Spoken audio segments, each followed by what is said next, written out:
Welcome to the week of June 3rd edition of Breaking the Line, the ECNL podcast. But first we go around the league on Breaking the Line. And guess what? This week's episode is all about the ECNL International Tournament, powered by Coach's Voice and in association with Everton International Academy, and ECNL Boys and ECNL Girls want to celebrate all of the teams participating and succeeding in the event. Eastside FC out of Washington, NCFC out of North Carolina, Oklahoma Energy, and Crossfire Academy out of Washington all participated in the boys tournament, with Eastside, NCFC, and Oklahoma Energy advancing to the knockout stage. North Carolina made it to the championship game and defeated Chelsea FC to be crowned champions. North Carolina FC's Jordan Hatchell was named best goal scorer of the tournament, while Dylan Wilson was named best goalkeeper. For the girls tournament, Bay Area Surf, Legends FC, Michigan Hawks, and Solar SC served as the ECNL's representatives for the event, with Solar, Legends, and Bay Area Surf all making it to the knockout round. In the semifinals, Solar SC defeated Chelsea, and Legends beat Bay Area Surf, setting up an all ECNL final that saw Solar SC winning it all. Solar's Addison Boone was named the best goal scorer for the event, and Hadley Hartsfield was named tournament MVP. The ECNL Regional League is just a week away from kicking off postseason play, jump-starting an incredible summer of soccer within the league. ECNL Regional League Girls currently has 5 clubs who have clinched postseason qualification for all 6 age groups: Legends FC, FC Dallas, Charlotte SA Blue, Charlotte SA White, and South Carolina Surf.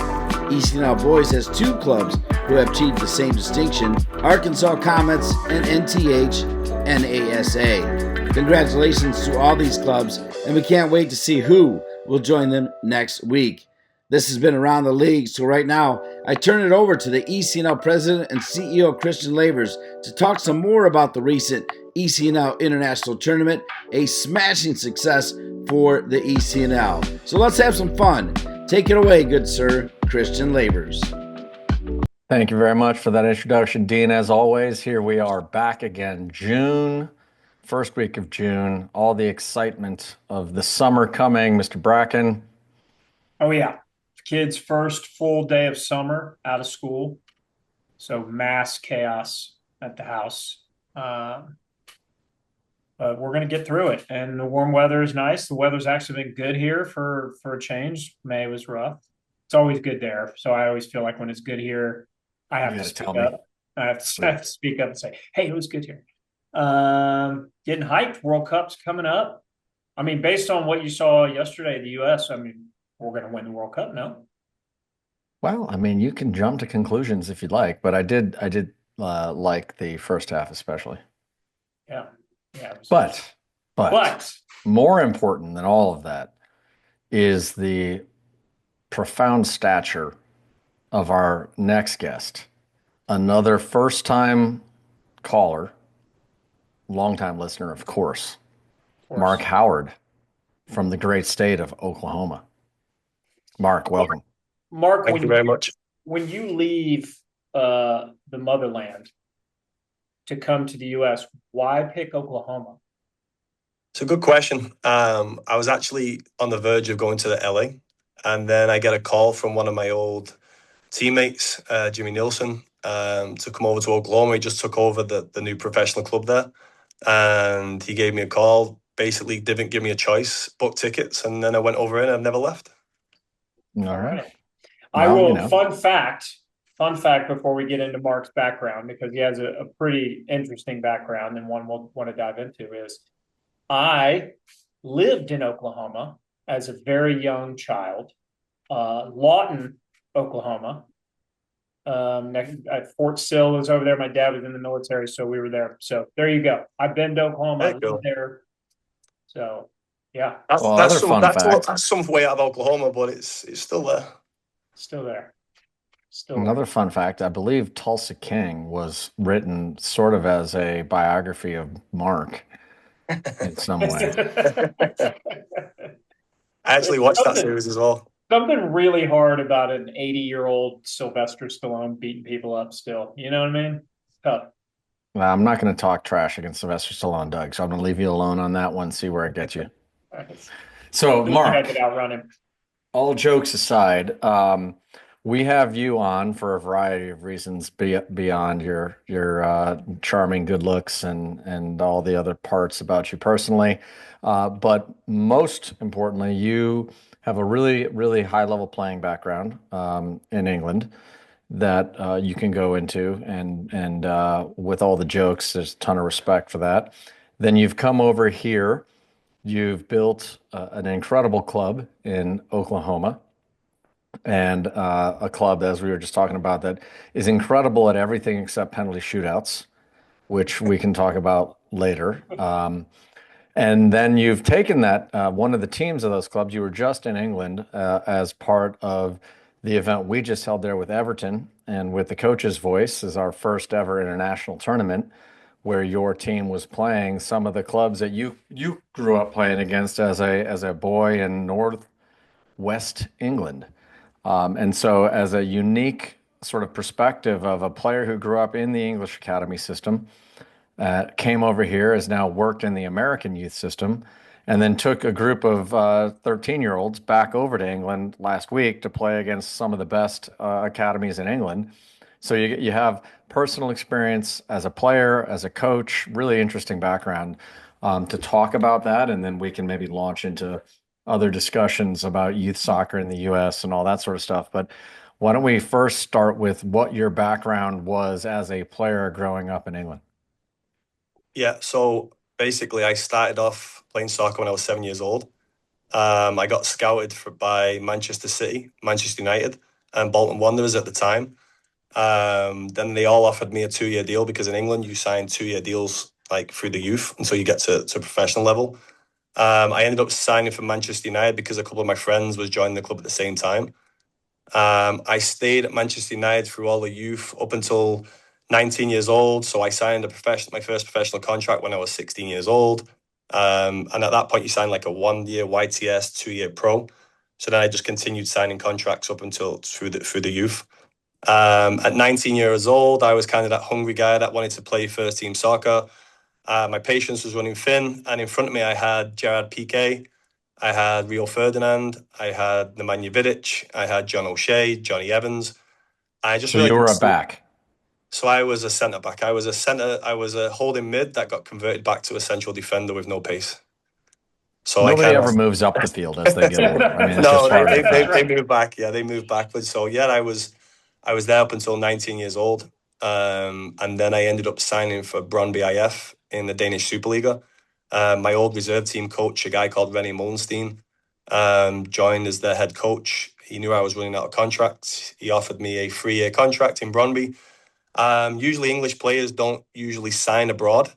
So it was kind of a bit of a big decision. So he just basically said, "Come over, see what you think, see the stadium, see the fan base." And obviously, being typical English at that time, I'm like, I'm not moving out of England. But he convinced me to go across. The first game I watched, I think they planned it strategically.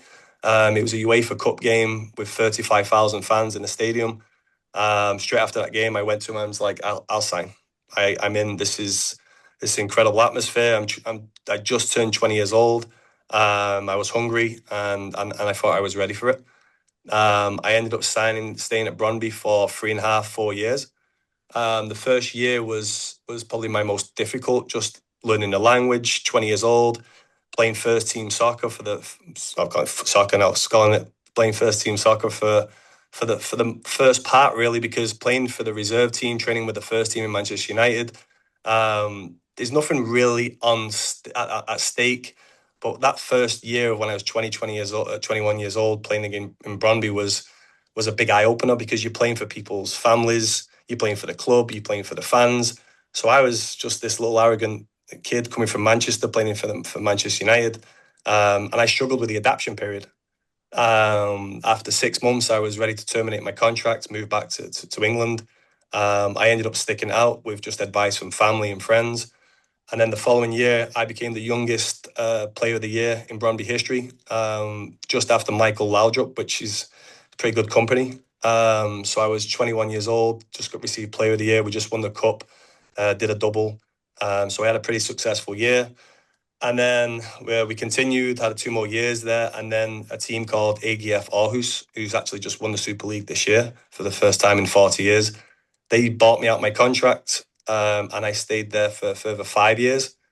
And then I was kind of hit with a lot of injuries during that time over the 5 years. Really fun 5 years. Aarhus is the second capital in Denmark for those who don't know, and it was a wonderful city, beautiful club.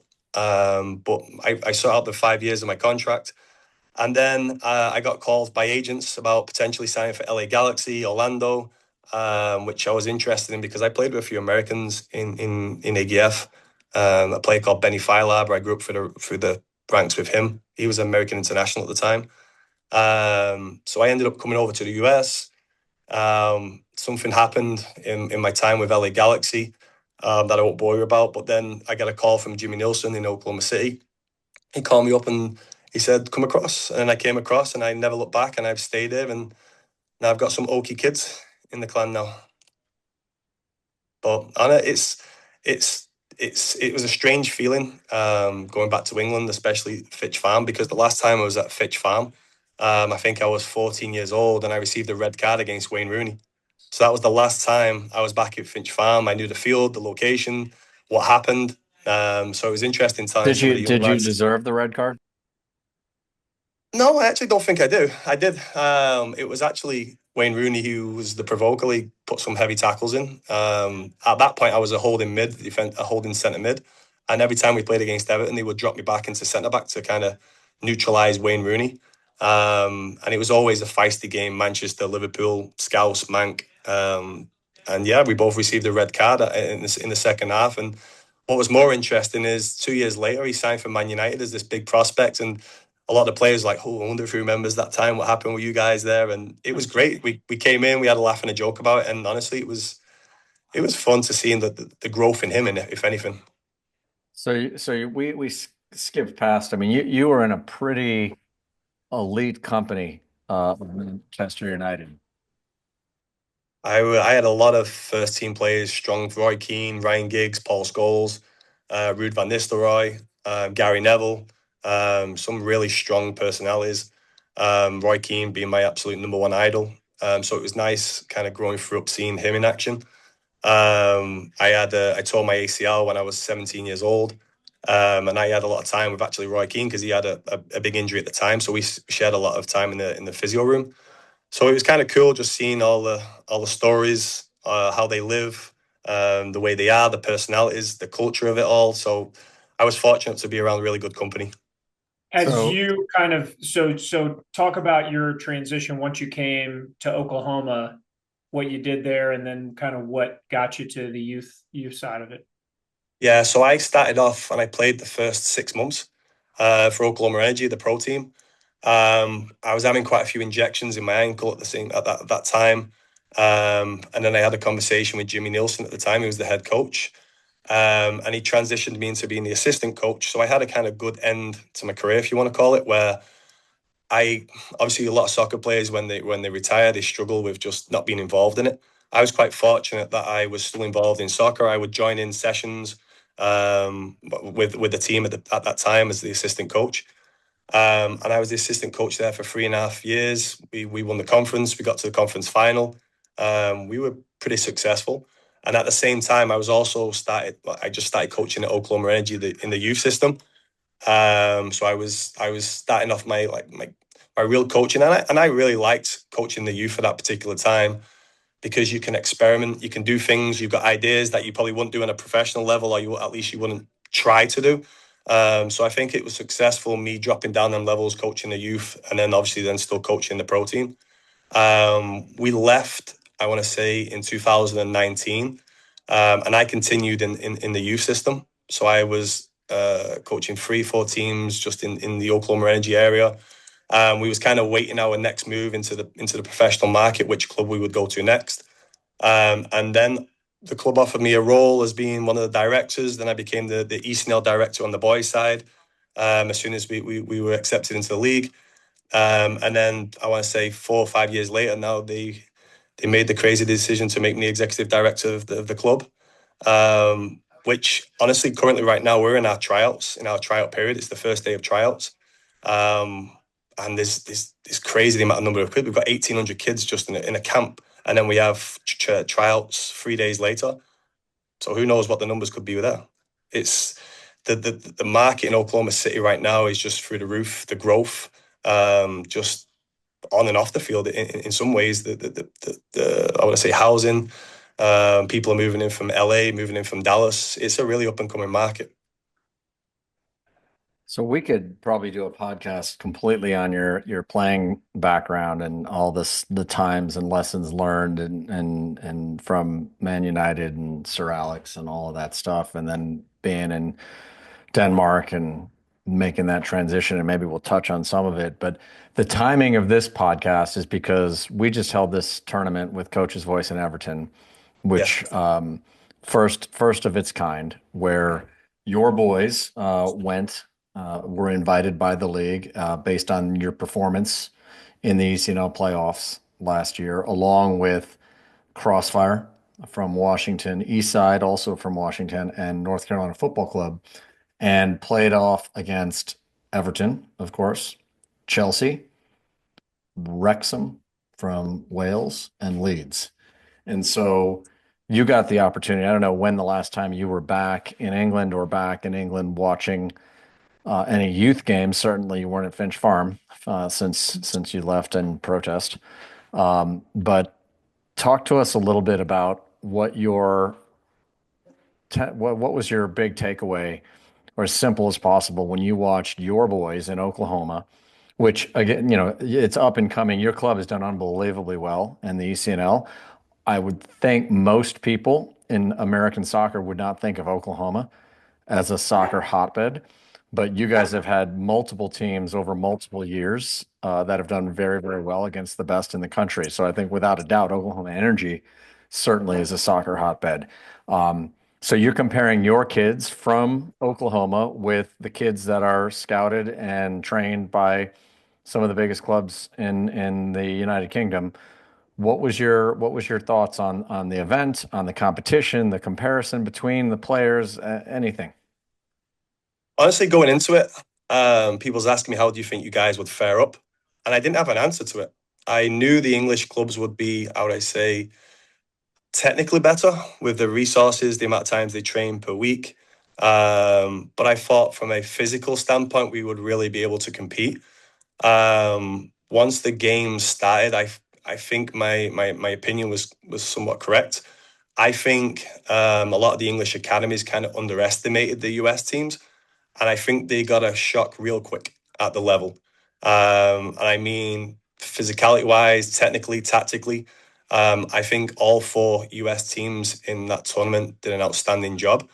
Me just speaking to some of the locals, the scouts, some of the coaches, a couple of familiar faces that I bumped into, that I played against in the past, and all their feedback was, we didn't expect this. We didn't expect teams from the US to come over and be able to compete and more in these events. We're going to be a lot more well equipped in the future if we do something like this again. You gave us an eye opener. I also thought the American teams made it a tournament, and I mean that in a way where English teams play against each other, and in a one-off game, then it's kind of done. But because it was the format it was in the games, the US teams came to win. Like, they came in very competitive. They did what they can to win the games, and all teams were fighting, especially the last day. We're really fighting to get into the semifinals, finishing the top 2. So that was nice to see. I was worried that it wouldn't have a tournament feel towards it and just be like friendly games. But honestly, that quickly changed, and it was even on the last day, like Everton, the Everton players was watching our game to hoping that we would slip up so they could sneak in. So honestly, it was very, very cool. So your teams open up against Chelsea. Yes. These were mini games, right? So what were we? Yes. 50 minutes, I believe. They were 20-minute halves. So 40-minute games with a 5-minute turnaround halftime. All right. So you open up against Chelsea. You guys drop the Chelsea game 3-1. Mm-hmm. You turn around, you play Everton a couple hours later. You beat Everton on their home ground 3-1. And then you play Crossfire to solidify a top 2 finish and move into the semis. Yes. So when you talk about matching up, clearly you guys matched up, and newsflash, an American team ended up winning the tournament. You Yeah. guys lost in the semis, I believe. Is that correct? Yeah, we lost in a shootout against NCFC in the semifinals. Okay, and NCFC beat Chelsea, I believe, in the final. NCFC beat Chelsea on PKs in the final as well. So when you talk about the surprise, well, I guess your anticipation before you arrived of the difference technically or physically, and then everybody's surprised, maybe unpack that a little bit about what do you mean when you expected, because I think a lot of people would say, oh, yeah, the American boys will be physical, but not nearly as good with the ball. I don't think that's what you were saying. And there might be a gap between the boys technically at some level, but maybe go through exactly what you saw. And let's talk technical and decision making or tactics in terms of comparing your boys and the teams you played, and then the other games you watched between the Americans and the academy kids. What specifically did you see as strengths, weaknesses, and areas of comparison? Yeah, so I'll break down each game briefly. We played Chelsea in the opening game. We got there the day before. We were a little bit fatigued, no excuse. But we went into the game. There's a couple of different factors, which was new to me, and I've not been home for a long time to remember those, where in England they play with a size 4 ball rather than a size 5 at U13 and U14. And the goals is 3/4 goals. They don't use full size 11v11. The reasoning behind that was U13 and U14, they just don't want the big kid, if you want to call it, just to whack a ball over the small goalkeeper. They want to progress through the stages to get in the final third and have the technical ability to finish off the ball. So that was an adaptation period for us, and I believe it was the same for the other US teams. But we started off that Chelsea game. We scored a goal early. We hit the crossbar. And then Chelsea scored a little bit on the stroke of halftime. And they started slowly. I don't know whether they underestimated us. I don't know whether they had different kids on the field. I don't know if they was experimenting anything. But they quickly left their strongest 11 on the field, didn't make any subs barely throughout the game. And they scored 2 goals late in the second half. They beat us 3-1. Then we played Everton kind of back to back with like a 30-minute little rest period in between. And that game was completely different to the Chelsea. Chelsea was more build through the lines, technically very, very gifted.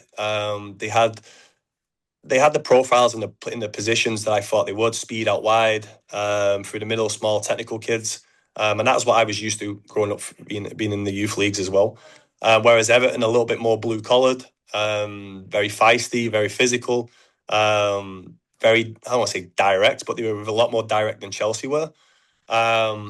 We made a little bit of a formation adjustment. We went to 2 6s, 2 10s, we won 9, which caused them problems in the middle because I think we were more athletic in the middle for the turnovers and the transitions. So we ended up beating Everton 3-1, and I thought we were very, very good to beat them 3-1 as well. It could have been a few more. And I think that shocked them because they had maybe 9 members of staff on the sideline. They had the goalkeeping coach, the defensive coach, the midfield, the offensive line. They had a lot of specialist coaches working on that group. So we beat them 3-1. And then we played Crossfire in the last game, whereas we needed a tie to go through. And believe it or not, if we beat Crossfire, we would have topped the group. We ended up beating Crossfire 2-1. We scored a goal right towards the end. That was a very, very competitive game. It had a feel like a semi-final nationals game, that kind of game. Beat them 2-1. We topped the group. It was us and Chelsea that advanced. And comparing Crossfire to Chelsea and Everton, it was a little bit more what we're used to. They played a lower line, Crossfire, speed up top, more physical boys. But I think we adjusted to that game pretty well because it's something we're used to playing in the Texas Conference. Then we played NCFC in the semi-final, which was a really, really good game. We scored a goal, was 1-0 up, and then they scored with 4 minutes remaining. And then it went to a shootout. My luck in a shootout, as you guys know, is terrible. So I had no confidence we would advance to the final. But it was a really, really good game. And what I did notice, all games were very competitive. all games. Like Chelsea ended up tying Crossfire 1-1. Everton tied Chelsea, I believe 1-1 as well. Everton beat Crossfire 2-0. So all the games were very competitive. One of the things I was worried about going into it as well is like playing 20-minute halves. Like I'm not a fan of that, and that's something that I made vocal as well to some of the guys there. Like I just don't believe it should be a 20-minute half. There'll be no goal scored. I think there was 40 goals scored in the first day, which shocked me because, like you say, 20-minute halves, over 40 goals scored. All games are super exciting, and then we'll also be able to play 3 teams in a day. So that was kind of cool, playing 3 different, like you say, 3 different opposition, 3 different styles. So that was a cool experience, and playing with, like you say, the different ball size, the different goal size. It's all good experience for these kids. So When when you you looked at your team, do you feel like you had kids that were on your team? I would assume the answer to this question is yes, based on the scores, right? But you're always going to have somebody who says, "Oh, well, the big kid beat the technical kid," or something like that. But long term is Yeah, different. But do you believe, based on put it all together, technique, decisions, physicality, do you believe you had kids that would have made these English teams? 100%. I used my forward alone. I think he scored 6 goals in 4 games, and he scored 6 legit goals. A few of the Everton people was actually speaking to him about afterwards how fast he was, how technically gifted he was, um, and they were very complimentary about a lot of the players on the group. Um, I believe us, for example, compared up against an Everton or Chelsea, I think we have a lot of speed in the right areas, which caused them a lot of problems. We played a 3-5-2, which I don't want to say a lot of these English teams are used to playing against the 3-5-2, but we caused them a lot of problems with the formation. We made a couple of tactical adjustments against Everton, like I told you, playing with the 2 10s and 2 6s because I thought we could, how would I say, outnumber in the middle and be good on the transitions. And they struggled with that. And one thing I did notice the difference between Everton Chelsea to a NCFC or a Crossfire is they play a high line, which worked out brilliant for us because we have a lot of speed in the right areas. But they played a high line, and we got in and behind quite a lot, and we got in and behind Everton and Chelsea more than we did with the US teams. I don't know if that was a coincidence, but we had a lot more chances against Everton and Chelsea than we did against NCFC and Crossfire. so having the unique experience of having come up in a academy there, one of the biggest academies in the world, and kind of what we're doing at the youth level here, like, and then I'm sure down the road we'll talk about, because everybody says the youth system in America is broken, and there's a lot of that stuff, and I'd just like to hear your thoughts on that. But tell me what some of the differences are, like what you experienced there versus what kids here experience. Um, so I'll use me personally as a player. I came straight from Danish soccer, which is more tactically, strategically. And when I came to the US to play, and it was the USL Championship at the time. When I moved into that league, I struggled for the first 5-6 games by the speed of play, the constant transitions. It took me a while to really adjust.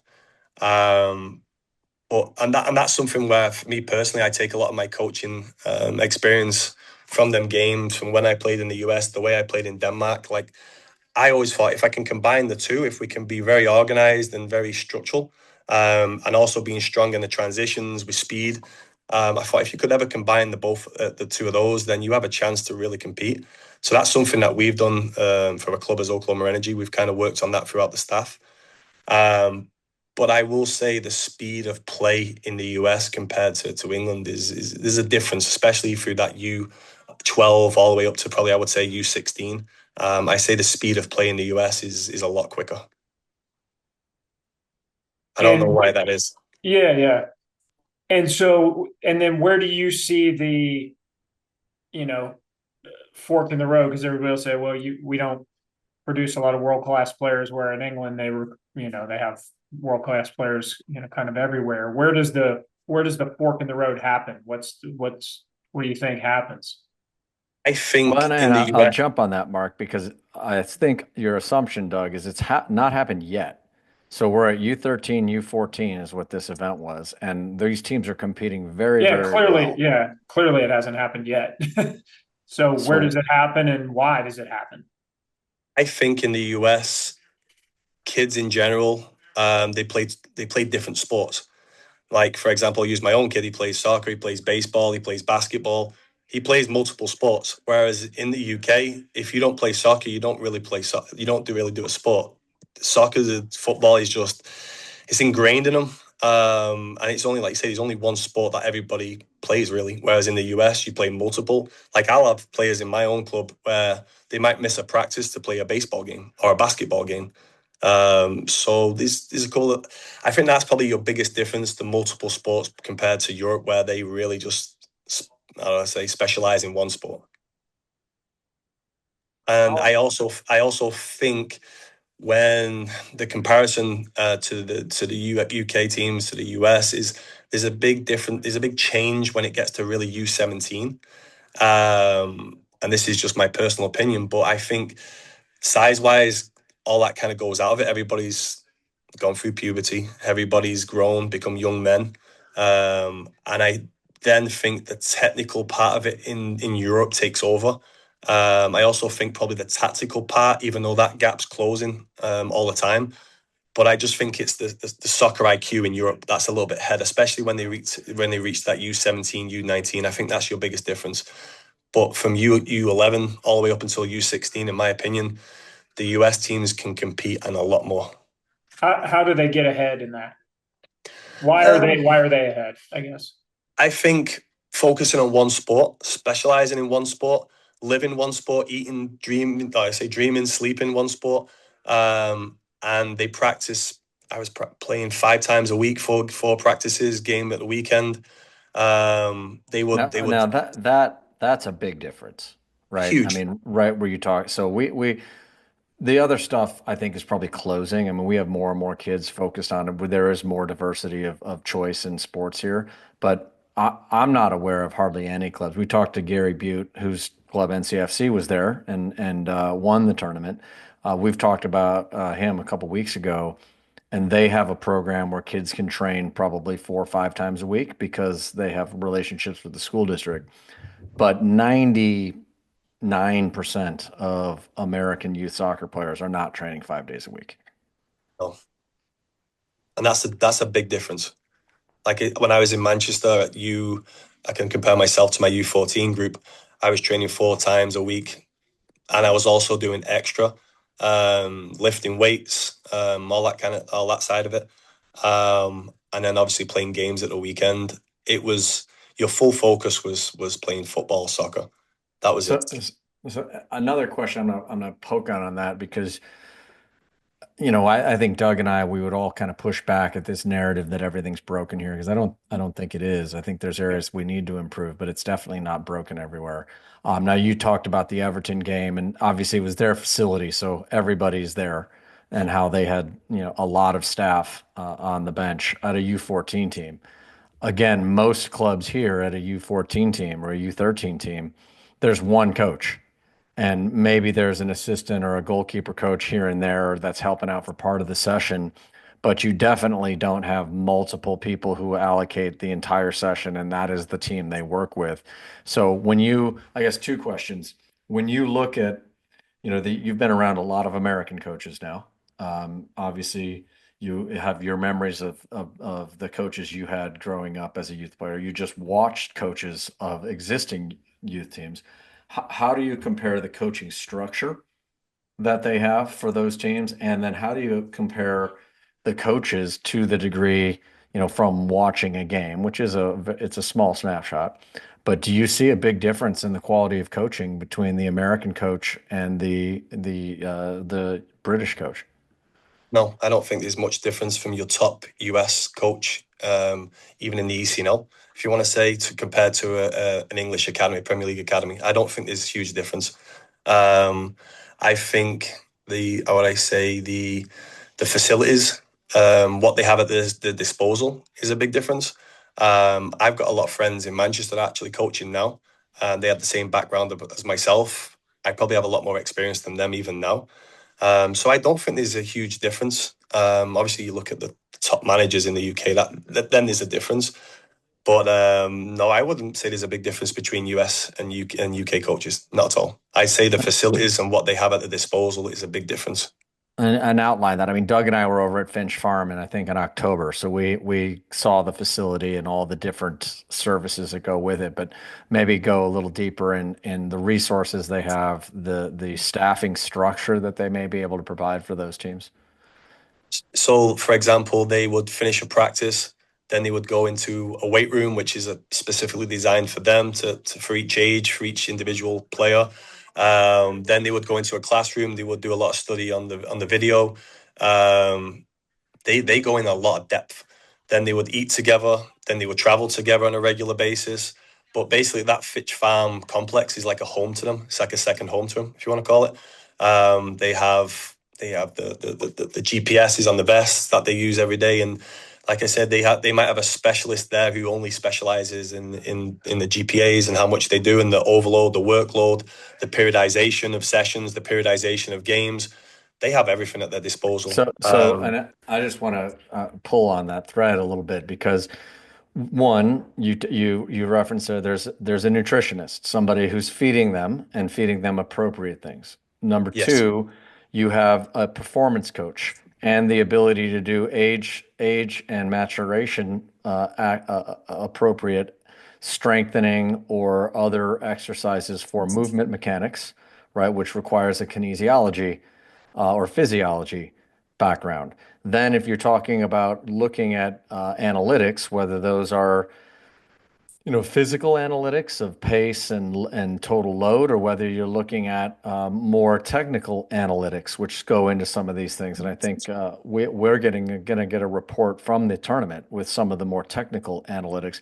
You need a performance analyst, right, to do Yes. that. So you're talking about just in what you've referenced right there in terms of direct impact with the players, a nutritionist, a performance or physiologist, coach, and potentially a data analyst, all being applied to a 13 and 14-year-old boy. And that was evident straight after the games, because what I thought was really cool is after the games you would go into the turf area. You would have each team kind of next to each other, so I had that kind of tournament feel there. So we was next to Chelsea, next to us was Crossfire, then there was Leeds, Wrexham, all in a row. So all the boys were kind of intermingling a little bit as well. But for example, Chelsea, that was next to us, they had the specialist in food, giving them food after each game, whereas my boys were drinking water. I don't know if some of them was fully hydrating, to be quite honest with you, whereas they specifically was having a guy give them certain drinks, certain fluids, certain, I don't want to say medication in the drinks to kind of to get them all hydrated again, because playing 3 games back to back to back was quite a toll on these boys. Then you had the physiotherapist was out there for him, stretching him after games. You had a specialist in warm up out there. Goalkeeping coach was out there, and that was just on evident in after the games in the kind of room that we all shared. You could see the difference. Whereas myself, Leo from Crossfire, the NCFC coaches, there was just us there with an assistant coach, whereas they had multiple members of staff onto the boys, making sure they were eating the appropriate things after games. They was even monitoring what they was eating up in the lunch area. So we didn't have that, how do I say, the luxury of that. Let's spin this to just your time, your experience in the ECNL. Obviously, you're a member of the board on the boys' side, but tell us how getting in the ECNL came about, and then kind of what it's what your view of you guys' experience has been, and what's it done for you guys from a club perspective. Since coming into the ECNL, it's worked miracles for my club, and I'll always be grateful to you and both yourself and Christian. This is our 6th year, I believe, in ECNL. We've got an ECNL RL program. We've got an ECNL RL Frontier program. We have programs on the girls' side, and it just really fits our club. I think the way ECNL does things is very professional. I think just showcases the events that you guys put on for all the teams and all the clubs is first class. I was actually speaking to the Everton Academy director, I believe it was, and he couldn't believe we were just a pay-to-play club, if you want to call it. He thought we were a professional club, the way we adapted ourselves, the way we moved. He was shocked just to know that a lot of that my players in the club actually paid to play in the ECNL. But he was blown away, and he was very complimentary. He said he was really going to look into the ECNL league. He's like, if you guys can produce teams that have just come over here and competed, and then when I say competed, we competed in more. 3 out of the 4 teams made the final 4. He's like, you guys must have something special over there. And I was kind of just giving him all the information, how we do things, the leagues, how the leagues are run. And it's a first class service. It's like I said, it's been incredible for my club. Just over the years of my club being ECNL, the growth in my club personally has gone up by 30%. The academy programs up 30%. And even just now, like I was telling you guys that we're in a tryout period right now. All these boys and girls, athletes coming in right now, they all aspire to be in the ECNL programs. That's their number one goal, and I think it's kind of cool. I also think I've had the privilege of seeing the ECNL over the 6 years grow and grow and grow, get bigger, get stronger, get better. Even competing against some of the MLS Next Academies, if you want to call it, we compete against a lot of those kind of teams along the way. So I think you guys are doing an amazing job back there. Well, I appreciate that. It's our whole team, and ultimately one of the reasons that the league does what it does is because we are led by club directors and guys like yourself who are on the board and understand and hold the league accountable to do the things that clubs want it to do, and it's really important. And I just want to go back, when we were talking through the facility and the number of staff and the other services that are provided to these kids, because to be honest, it's a very lazy thing to say that, oh, youth soccer here is just a disaster. It's broken. It's not. Parallel to that is these gigantic criticisms of pay to play, and sport is expensive. There's no doubt about that. And anything that can be done to reduce cost is in general a worthy exercise, right? But when you say, well, what does the rest of the world do? And we said, okay, well, one of the things we need to do to improve youth soccer here is get a nutritionist, a performance coach, and a data analyst, and put them in with U13 and U14s. We've just tripled the cost of playing youth soccer, and so there are much bigger macro variables that go into evaluating a youth system and what's working and what's not working. I think the challenge, as you've summarized it, or as you've indicated, is this difference between an amateur pay-to-play club and a professional free club that's investing in those players for hopefully professional development in terms of the actual ability to play as a professional on a first team. How do those things connect? And what practices from a pro-funded academy can be implemented in a amateur pay-to-play in a reasonable way? And what things can an amateur play-to-play club do to mitigate cost where possible, but to successfully prepare these players to move on to whatever the next step may be? And I think that's where a more productive conversation is about youth soccer in this country than just saying, oh, the coaches aren't good enough. Oh, there's too much travel. Oh, it's too expensive. Oh, this, oh, that. Because the reality is it's expensive anywhere you go. And there's a lot of good players coming into this country. What happens to them? The other piece to this is, at 13 and 14, which is what these kids are playing, and I'd be interested in your reaction to this, because if you signed at United when you were 7, I think you said? I signed my first contract at Manchester when I was 9 years old. 9. So if you went from 9 to 19 at Manchester, you were the exception, not the rule. Because here in the data that we've looked at, and certainly in this country, the kids signed even at 13 and 14 are not the kids that are playing first team football. Most of those kids are actually released from the academies by the time they're 17 and 18, which points to another problem of what is happening in that age, or are we identifying and selecting too early in that? So what's your reaction to those comments? I mean, were there a lot of turnover in the teammates you had from 9 to 19, or were there a bunch of you that actually made it through? We actually had a pretty successful group of players. In Manchester, when you're in Manchester United, you've also got to be a little bit realistic that you may not actually make it on the first team. I know you are Inspire, and that's your goal, that's your desire to play on the first team, but it's only that very, very small percentage that really kick on. I think academy level players up until, like you say, 12 years old, all the way up until 19 years old, they play to get to the highest point.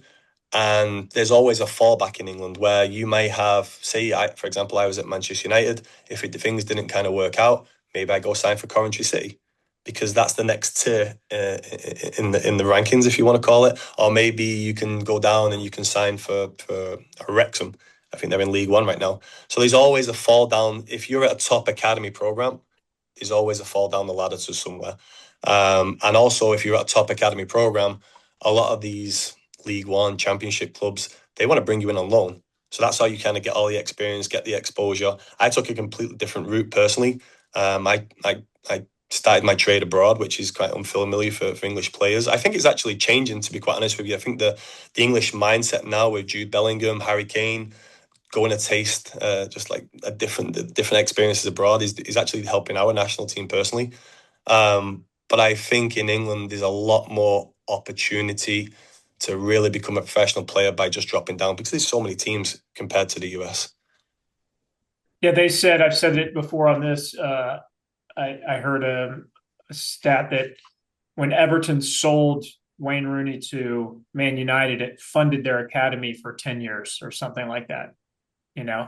So we're not selling anybody So from Oklahoma Energy to somewhere. well, right? to that point, Doug, that money also, through various FIFA mechanisms, goes across any club that he was registered to throughout his youth career, not just Everton. So that money, Everton may have gotten the lion's share of it because he was there for the older age groups and for the longest time potentially, but it goes all the way back down to who was he registered to at age 7.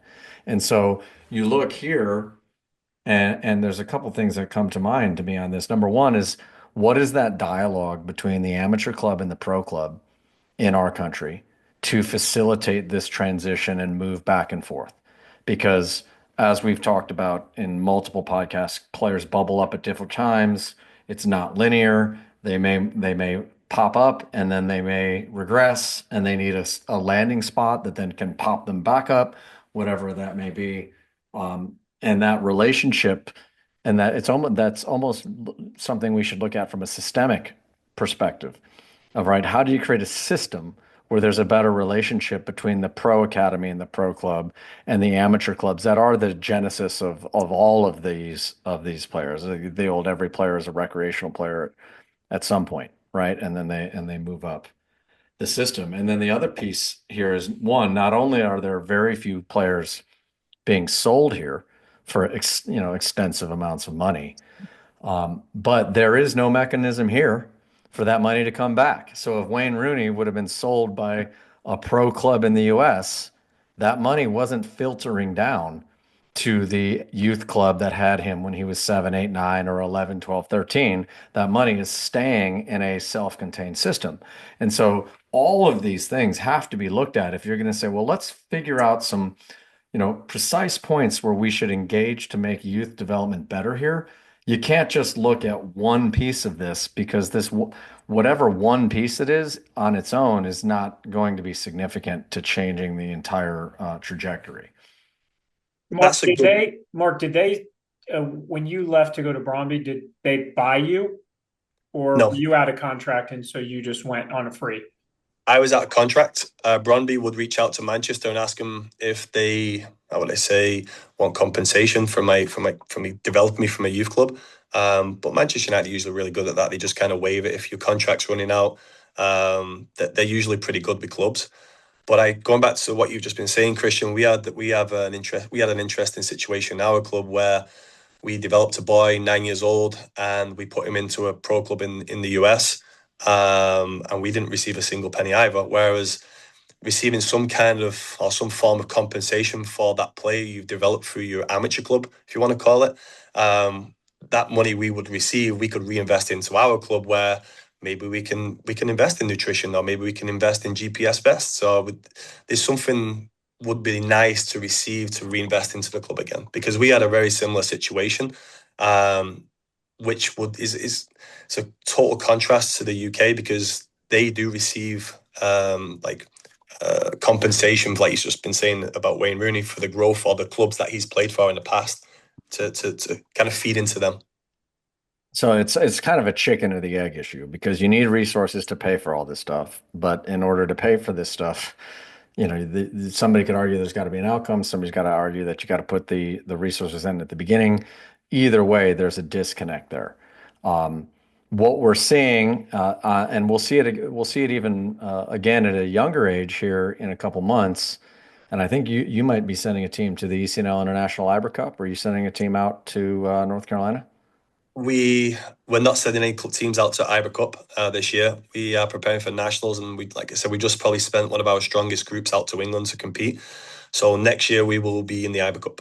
Okay, so well, in the ECNL International Liber Cup, we're going to be seeing U11 and U12 comparisons now, and not just with Europe or UK based clubs, but with mainland Europe, South American, and Asian clubs, professional and amateur. So we'll see what that looks like on the field for boys at age 10, 11, and 12, and how these players compare and contrast. And I think the takeaway that I see from this is that, and I heard the feedback you shared from multiple people as well, both American and English, or associated with the English clubs, that there was a wow, this is surprising to the American teams and the performance level, and wow, we want to do this again. This is great, and I take away that our players at U13, U14 are very, very favorably compared to what these clubs are training and working with. My guess is we're going to see the same thing again at 11 and 12. The question of how deep how deep can you go in the ECNL and still go over and play Chelsea and Everton to the degree you can? Do we go 10 clubs deep? Do we go 20 clubs deep? That I don't know. There's going to be a drop off there at some point. What happens then at age 15, 16, 17 to separate that trajectory? And I think, it's not productive to say, oh, it's terrible here at 15, 16, 17. I think you look at some things and say, okay, if they're training 5 days a week and totally focused on soccer and we're not, that's probably, if we use some type of data regression analysis, that's probably like 70% of the difference right there. They're playing twice as much as we are. The other issue that I would imagine you would confirm this is that the top talent is playing against older players. They're moving those players forward on an individual level more frequently than we are. Would you say that? Yes, I would say that. I'll give you an example. After the tournament, we played against Chester Academy. Chester, I couldn't tell you, maybe League One, League Two. So we played them 2 days after the tournament, and they had a few coaches come watch our games, few scouts. And then when we played against Chester Academy, they had to bring down 15, 16-year-olds to make it competitive against my 13, couple of 14-year-olds. So my group was playing against young men kind of thing. So the fact that they had to drop 6, 7 kids, all the boys down to make it competitive, I thought that was a big compliment to the US teams and for us as a club. The game ended 3-2 as well, by the way. And kudos, by the way, for everybody to put the right teams together to play those games, because it's nobody gains from a lopsided game. So whatever the levels are to make it work, but here I would say it is still, and maybe this is again generic, but it is less frequent for a top 15-year-old to be moved up to play U16 or U17 than I would suggest it would be in England. Is that an accurate statement? Yeah, that's very accurate, yes. So, I mean, if we look, one is frequency of training, different. Okay, and that is probably more often than not a player choice than a club choice. Because I think the ability for players to train more, if they so choose, is more frequently available than it is accessed by the player. The second is those kids playing against older players. And that is a lot harder to do here. The system is more rigid in that regard, just in terms of the way everybody looks at it. It's possible to do it, but people do get locked into, probably, Doug, in this. I think you've had this comment. There's more focus on, hey, how's my U16, U17 team Yeah. doing than there is, let me take my 16-year-old really, really talented player who is doing exceptional things and put him up a year to see if he can do them there or if he gets challenged and stretched in a different way. And then the third piece to that, I would say, would be that specialist stuff we talked about at the beginning of the podcast. The specialist coaching, that is an additional resource expense of an analyst, a performance person, a nutritionist, to some degree, an additional staff technical member who can focus and specialize in certain areas that the head coach just doesn't have the time to do with 18 or 20 some odd players. But if I think when you look and say, what can we improve? Those three things would be where I would put my focus: training frequency, moving top players to older environments, at least at some level of repetition, so they don't have to go full time. Some might do it, some might, depending on the level. And then the third would be additional specialized coaching. My hypothesis would be that if we did those three things, if we addressed those three things, you would see that the fork in the road, as you mentioned it, Doug, gets pushed farther and farther back because we're not at the fork at 13 and 14. And if we did these things, I think we might find that the fork isn't at 16, 17 either. Yeah. One thing that was very beneficial to me personally, going through like the UK system in Manchester, is you had a reserve team. That's something that you don't have in the US. For example, at 16 years old, I was playing against Peter Crouch. And you're like, well, you're only 16 years old, but you're playing against Peter Crouch. I think he might have been 26, 27 at the time, playing the professional. He was coming back from an injury. So in the UK, if you have first team players who are not playing many minutes or coming back from an injury, they usually play in the reserve team. And that's pretty much open age, as many players as you want. So things like that for me personally helped, playing, like I say, against Peter Crouch, playing against the Francis Jeffers as a forward when I was younger. Just them having the size, the speed, the way they played, it made you quickly adapt. So I definitely think that helps in the UK. I know it's changing slightly now. They've got like a U21s, but for my time personally, if you played in the reserves, which I did at 16, 17 years old, you're playing against men. And it's not just 1 or 2 years difference. Like you said, they could be 10 years. So it's changed a little bit from what it is now, but that's what helped me personally, playing against older players, playing against young men at 16, 17 years old. Well, and we've talked about that with other people, that if you're a 17, 18-year-old male player in the US, it's a really tough spot to be. I mean, we can ask you, you can train your top U16, 17s with your U18, 19s, or you can control that. But it's, I would imagine, very difficult for you when you look at a top U18, 19. What can you do beyond your own environment to compare to that loan process or something like it? What can you do for that player to experience playing men, and to play with those older players? Do you guys have an answer to that in Oklahoma? We think we've just found an answer.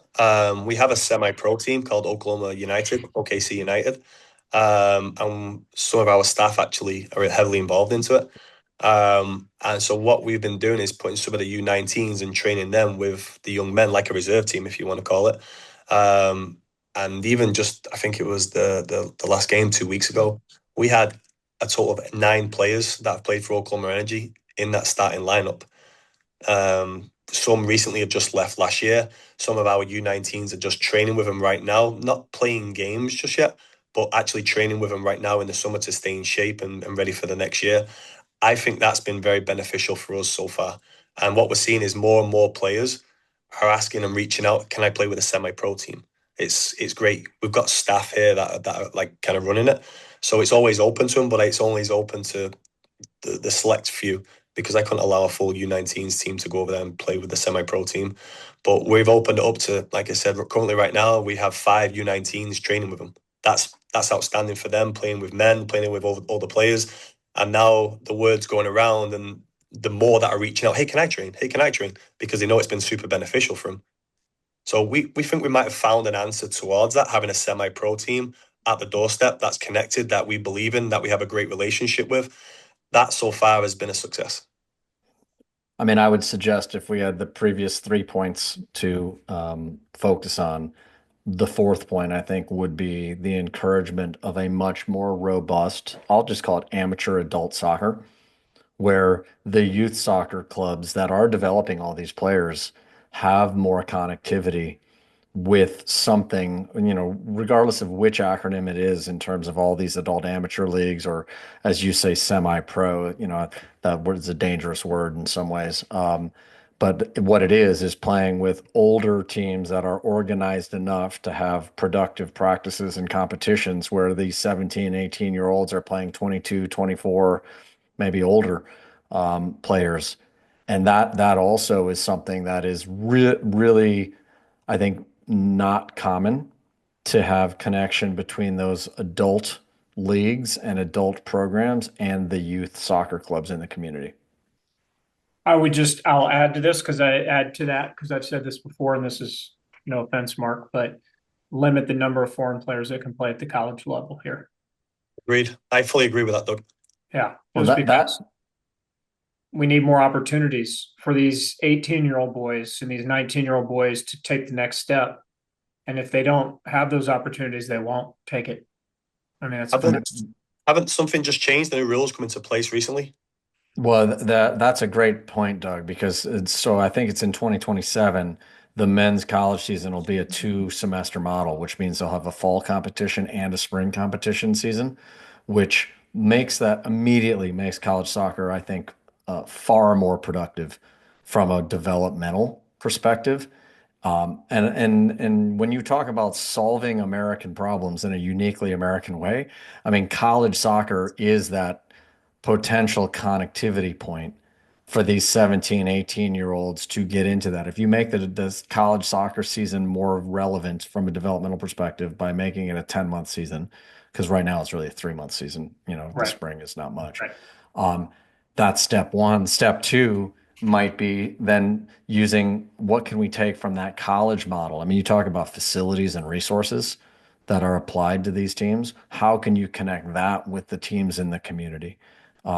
So that those top 17, 18-year-olds maybe get a taste of that or get access to that earlier in a way that's not held against them in terms of some eligibility or some other issue. But that would be leveraging uniquely American assets to provide a unique American player pathway that doesn't exist in other places that would also help this conundrum. Yeah, agreed. Well, while we have Mark, we have to just pivot a little bit to the World Cup because the World Cup starts here in 10 days or whatever. Mark, is it coming home? No, it's not. Unfortunately, it's not coming. It's not coming home. Yeah, I hate. Don't tell me who your favorite is because you'll steal my Bracken Brainbuster question. Okay. But what are you looking forward to having the World Cup here? You got any plans to go to any games or? Actually, yeah, I have a ticket to the July 4th game, I believe. I'm hoping it's England because there's a chance if they go all the way, they top the group, that'll be England in that game. Adidas, our sponsor, has been kind enough to give us 6 tickets. We're going to have a lot of kids in the club that are going to be flag bearers in the Cowboy Stadium, which is going to be a cool experience for those. But I'll be attending one game. I'm focusing on the Nationals in San Diego coming up. Yeah. But once that's done, I will be at I think it's July 4th game. Got it. Lavers, you anything yet? For games, yes, Yeah. I'm heading into the U.S. opener. So the Paraguay game, which I was very grateful to be able to take my kids to, because that'll be one of those, I think, moments they remember for a long time. And being in there, LA, is it in LA? it is in LA, Yeah, yes. yeah. Do you guys have high hopes for the US national team? What does that mean? What When would you be say high hopes? what would be a successful tournament for the US? That's probably a better question. Anything to me, anything beyond the round of 16 would be an amazing overachievement. Getting out of the group is probably what my expectation would be, but I don't think it's going to be as easy as everybody says it's going to be. Yeah. I will say you'll have the climate advantage because the European teams will not be used to the heat. That's going to be a huge factor, especially to the winning team that I have in my mind. But I think that's going to play a huge factor. The temperature, the climate, the time zone. I think all these things will play an advantage. I mean, I think we have. I thought the team looked really good yesterday. I don't know about you guys, but I thought the first half performance was really positive. There's a few areas of, I think, concern, but to your point, Mark, the margins are just so small when you get to these levels, and I think I would say the Champions League is a higher level in general than the World Cup. And when you look at the margins at that level between those teams, it is so fine. But you don't look at our team, I think, and they look a lot more confident and fluid than they did 2 years ago. Do you agree with that? Yes, I'll be interested to see. Well, I mean, two things I see, like there's times where we get a little bit too cute in the wrong areas of the field. And it's like, okay, we could, but I guess that happens. And then we're kind of susceptible in transition at times, it looks like. I don't know if you guys felt that way when you watched yesterday, but we put the ball in the net like 6 times in the game. So it looks like we'll be able to score, which I think is, always been a challenge. But yeah, I'm excited. We'll see if we get punched in the mouth, how we respond. Are we tough? Well, you get punched. It's just a matter of when. I mean, Oh, it'll I'll happen. tell you what, I was watching, there was a documentary on the team from 94 and the camp that they did leading into that World Cup. They all lived together basically in LA. And to see who would make the team. And so they just released a documentary of it. It was on, I forget what channel it was, but I'm sure you could find it. And I mean, to look at where the sport has come from that to what we have today is unbelievable. Was that the same time period where you guys used to have the penalties from running from the halfway line to the goal? That was after that. That was after It was that. after that. Okay. It was after that. It was yes. The MLS. Maybe there's some things we shouldn't Americanize. Okay, Yeah, the that's player right. pathway we might need to Americanize. I but- agree. I agree with that. Let it be what it is. All right. All right. We ready? Little Bracken Brainbuster got to be about the World Cup. So Jacob, you can rejoin us. And I have well, I'll make it a 3-parter just to make it fun. Part 1 is who will win the World Cup. Part 2 is who is a team that will surprise people. And part 3, who wins the Golden Boot. Wow. Mark, as our esteemed guest and longtime listener and supporter, you get to go first. To win the World Cup, I go France. Top goal scorer in the World Cup, I go Harry Kane. I've got to have a little bit of English in there. Okay, I like it. They must be going far. I think a successful Usually tournament that's is pretty a semi-final. closely correlated. I think a semi-final for England would be a success. I just don't think they have enough. I won't go into. I don't think it's the right roster because we'll be here all day. But I think a semi-final for England would be a big success. The surprise package. Oof. Oh gosh, surprise package. I don't. Is Germany a surprise package? I think so. Based on they haven't been great. Yeah, I would probably say Germany. I know that's a big nation. I don't want to say I'm a surprise package, and I would like to say a smaller club, but I think Germany will do well. Germany are just there's teams that are just ready, and there's teams that are tournament ready, and Germany are usually tournament ready. They play a tournament. They play a tournament way. If that makes sense. Okay, all right. Let's go to Lavers. I think I'm going to have to agree with you with France. I think you look at Doué, Dembele, Mbappe. I mean, there's so much firepower in that group. Scary. And going into the Champions League final, I remember that PSG Bayern Munich game was one of the first one was one of the best soccer games I've ever seen. And it was just I hope we see games like that in the World Cup. You tend to these tournament games in the World Cup with national teams tend to get a little bit more tactical. I hope there's a little bit of, throw caution to the wind and go, because I think that if soccer was like the Bayern Munich PSG first leg, everybody would watch it all day, every day. So I'm going to go with France, although France, they can get into some infighting and other challenges sometimes, right? Um, Golden Boot. Should I say Holland? You could. You could. Depends on how far they go. I mean, They got a tough group. They got a tough he could group. score a bunch of goals and they not go that far, but he could still score a bunch of goals. It's true. I'd go Holland or Yamal. Okay. And who's your surprise team? I think Christian, I don't want to throw you off your choice, but Yamal could be hurt for the first few games. My what? Heard that. He could be hurt, so you might want to reconsider that one.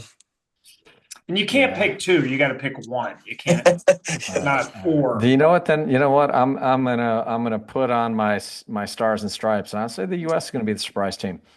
U.S. surprise team. I What think is the what US would be a surprise? I think the U.S. team, if they hit it right and then they have that home feeling and support, I could see them getting farther than other U.S. teams have gone. So I could see quarterfinal is as far as we've gone. You could see a semifinal. We haven't been to a quarterfinal in what, 20 years? 2002. Yeah. Yeah. So I'm gonna do that. Okay, I like it. I'm gonna go. I'm gonna go. France to win. It's just, how can you not? They're just. But did you see that William Saliba potentially out? Is he really? Yeah, potentially will miss the World Cup. He got a back injury.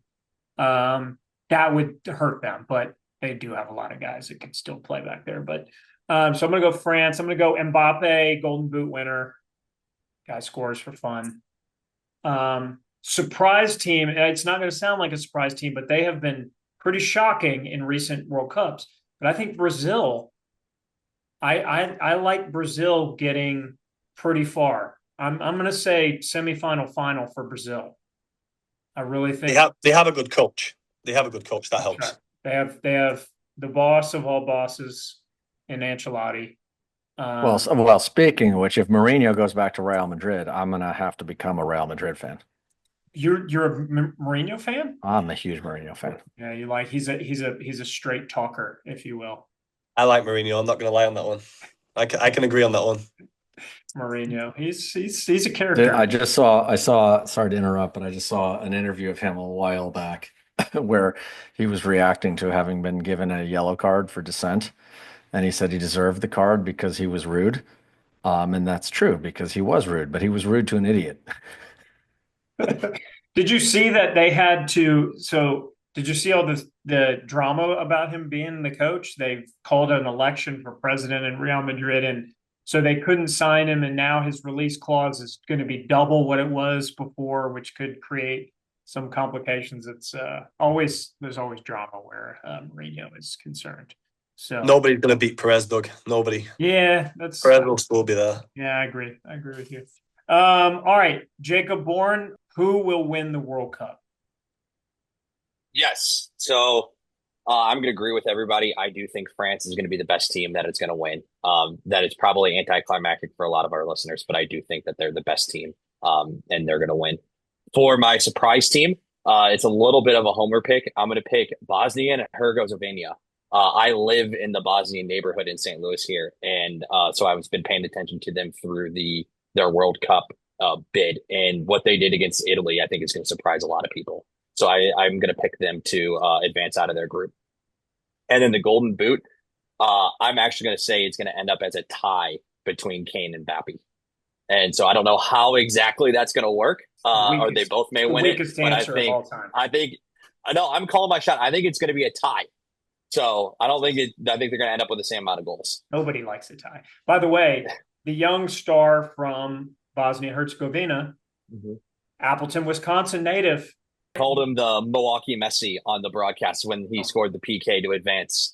Which just tells you everything, because Appleton's like terrible. 2 hours from Milwaukee. So yeah, whatever. That's like picking two guys to tie for the Golden Boot. I don't know how you do that. Nobody It's like calling somebody from Manchester, North London. Okay, it doesn't make a lot of sense. Mark, it was a pleasure having you, man. Thank you for all you do for the league and being part of it. And I know you've been a long-time loyal listener, so it's great to have you on. And good luck in San Diego. Did your 2010s make it? They did indeed. Okay, if you play my son's team, if we don't win, I hope you do. You can just blame Scott. Just blame Scott. It's easy that way. That's right. We'll set this up for a future appearance, Mark. You've been on the wrong end of 11 straight penalty shootouts. Is that correct? That is very correct, unfortunately. Okay, so when you get this solved, we'll have you back as one of the world's foremost experts in solving the stress and emotion of penalties. And I look forward to seeing the first positive outcome for Oklahoma Energy. Do the kids on the team know that you've lost that many in a row? Because they do. Oh boy, that's a heavy weight. I said this to Jason last time. I think I might just walk off the field and go to the car next time. Might be. It's probably just bad I'm not there. It's a heavy weight for those boys to carry, I think. But I'm sure you'll figure it out. I'm sure you will. For all opposing teams, just get me to a shootout and you're golden after that. But thank you for having me on, guys. Yeah, good luck. Good luck in the playoffs, and we look forward to seeing you there. Thank you so much. Christian, 2 weeks. We'll be back. We'll be back. We'll be back, I think, after the opening couple games of the World Cup. So we'll be interested to see where we are at that point. And hopefully we'll have another super interesting guest to join us. You never know. Stay tuned. Nike is a proud sponsor of the ECNL. Nothing can stop what we do together to bring positive change in our communities. You can't stop sport because #you can't stop our voices. Follow Nike on Instagram, Facebook, and Twitter. Today's episode is also brought to you by Soccer.com. Soccer.com is proud to partner with the ECNL to support the continued development of soccer in the U.S. at the highest levels. They've been delivering quality soccer equipment and apparel to players, fans, and coaches since 1984.